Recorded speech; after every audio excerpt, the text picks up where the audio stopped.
So we saw when we went to multiply mixed numbers that there was a technique that we could develop based on whole number multiplication. But then we decided that it was just too awkward, and we were just going to convert to improper fractions. That is even more the case for dividing mixed numbers. So much so that we aren't even going to try to develop a technique. Our technique for dividing mixed numbers? We never divide mixed numbers. What do we do instead? We rewrite them as improper fractions, and then we divide just like fractions.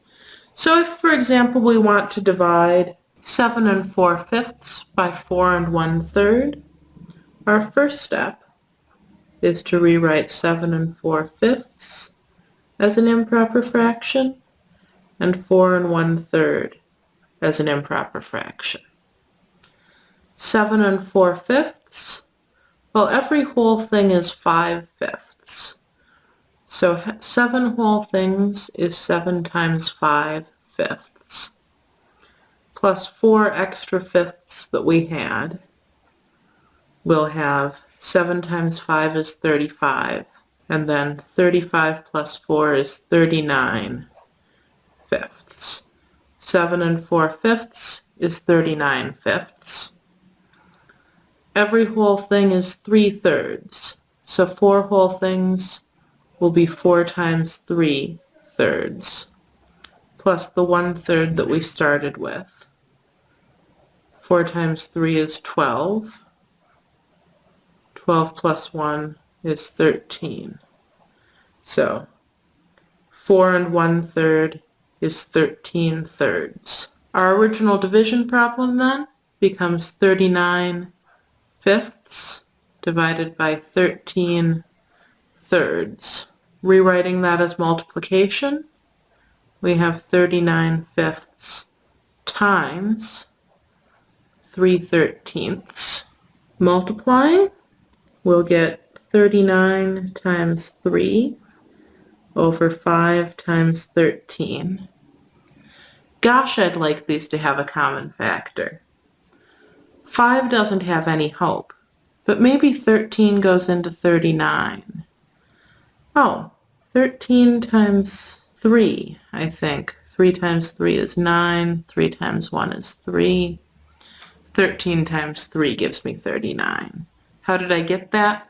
I guessed. So I have 3 times 13 times 3 over 5 times 13. The 13s will cancel, and I'll be left with 3 times 3 is 9/5. We'd like to give our answer as a mixed number, so 9/5 is, we'll take 9 and divide it by 5. 5 goes into 9 once, with 4 left over. So if I have 9/5, I can make one whole thing, and I have 4/5 left over. Just a quick reality check to give a problem like this. If my dividend is the bigger number, I expect my answer to be bigger than 1.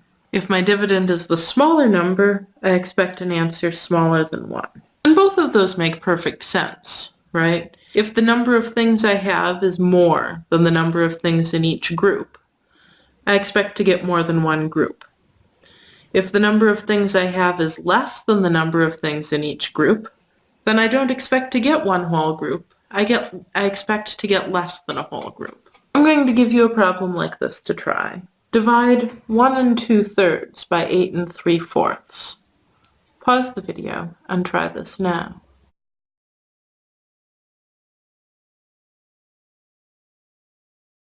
Alright, again, my first step is to rewrite 1 2/3 and 8 3/4 as improper fractions. Every whole thing is 3/3. So I'll have 1 times 3/3 plus the 2/3 I started with.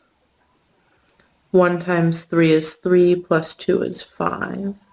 So I have 5/3. Every whole thing is 4/4. So I'll have 8 times 4/4 plus the 3/4 I started with. 8 times 4 is 32. 32 plus 3 is 35. So 8 3/4 is 35/4. My original division problem then becomes 5/3 divided by 35/4. That's the same as 5/3 times what? Times 4/35. So 5 times 4 over 3 times 35.